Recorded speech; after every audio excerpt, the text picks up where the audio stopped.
Alright, I couldn't get my webcam to work, so it's just the screen.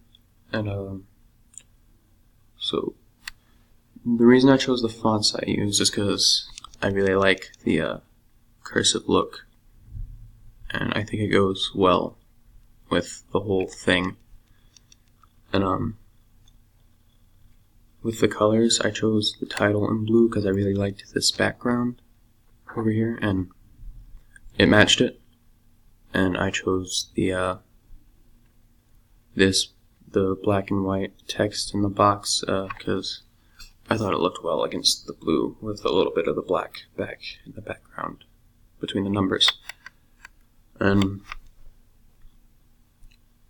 for consistency, I did that with the repetition of the color blue everywhere in the background and the title and down here in these links. And for the contrast, I did the white text on a black background, and also the this font is script, and this one is just regular old sans serif. They contrast each other.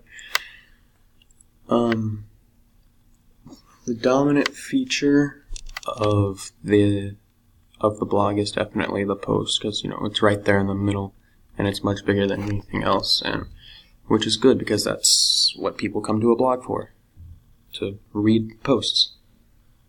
And the repetition, it's kind of the same as the consistency one. I repeated the color blue everywhere in the background and the title and these links. Alright, and that's it.